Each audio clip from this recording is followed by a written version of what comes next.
Direct selling ಬಗ್ಗೆ ಜನ ತಿಳ್ಕೊಂತ ಇಲ್ಲ. ಯಾಕೆ ಅಂತಂದ್ರೆ ಇದ್ರ ಬಗ್ಗೆ ಯಾವುದೇ ತರದಾದಂತ ವಿಚಾರಗಳು ಹೊರಗಡೆ ಬರ್ತಾ ಇಲ್ಲ. ಸೊ ಹಾಗಾಗಿ ನಾನೇನ್ ನಿರ್ಧಾರ ಮಾಡಿದೆ ಅಂದ್ರೆ, ನಾನು ಒಂದು ಕಂಪನಿಗೆ ಸೀಮಿತ ಆಗೋದು ಬೇಡ, ನಾನು ಒಂದು ಕಂಪನಿ ಕಟ್ಟೋದು ಬೇಡ.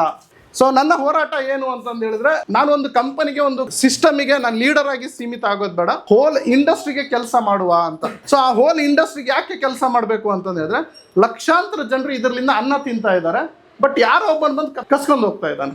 ತುಂಬಾ ಜನ ಇನ್ವಾಲ್ವ್ ಆಗಿದ್ದಾರೆ, ಸೀರಿಯಸ್ ಆಗಿ ತುಂಬಾ ಹಣ ಇನ್ವೆಸ್ಟ್ಮೆಂಟ್ ಮಾಡ್ತಾರೆ, ಬಟ್ ಇದನ್ನ ಯಾರೋ ಒಬ್ರು ಬಂದು ಕೆಡಿಸ್ಬಿಡ್ತಾರೆ.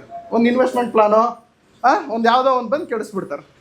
ಆಮೇಲೆ ಏನ್ ಹೇಳ್ತಾರೆ, ಡೈರೆಕ್ಟ್ ಸೆಲ್ಲಿಂಗ್ ಸರಿ ಇಲ್ಲ ಸರ್, MLM ಸರಿ ಇಲ್ಲ ಸರ್ ಅಂದ್ಬಿಡ್ತಾರೆ. MLM ಸರಿ ಇಲ್ಲದ್ರೆ ಯಾಕೆ ಭಾರತ ಸರ್ಕಾರ 2021 ಡಿಸೆಂಬರ್ 28 ರೂಲ್ಸ್ ಹೊರಡಿಸ್ತಾ ಇತ್ತು. ಈಗ ಲಾಟ್ರಿ ಬ್ಯಾನ್ ಮಾಡಿದ್ರು ತಾನೆ, ಡ್ರಗ್ಸ್ ಬ್ಯಾನ್ ಮಾಡಿದ್ರು ತಾನೆ, ಇದನ್ನ ಬ್ಯಾನ್ ಮಾಡ್ಬಿಡ್ತಿದ್ರು. ಇಫ್ ಇಟ್ ಈಸ್ ಇಲ್ಲೀಗಲ್ ತೆಗೆದಾಕ್ಬಿಡ್ತಾ ಇದ್ರು. ಇದನ್ನ ಭಾರತ ಸರ್ಕಾರ ಒಪ್ಕೊಂಡಿದೆ, ಭಾರತ ಸರ್ಕಾರ ಎಸ್ ಅಂದಿದೆ ಅಂತ ಹೇಳಿದ್ರೆ ದೇರ್ ಇಸ್ ಎ ರೀಸನ್ ಅದು ಲೀಗಲ್ ಅಂತ. ಒಂದು ನಿಮಗೆ ಕ್ಲಿಯರ್ ಆಯ್ತು ಇದು ಲೀಗಲ್ ಅಂತ.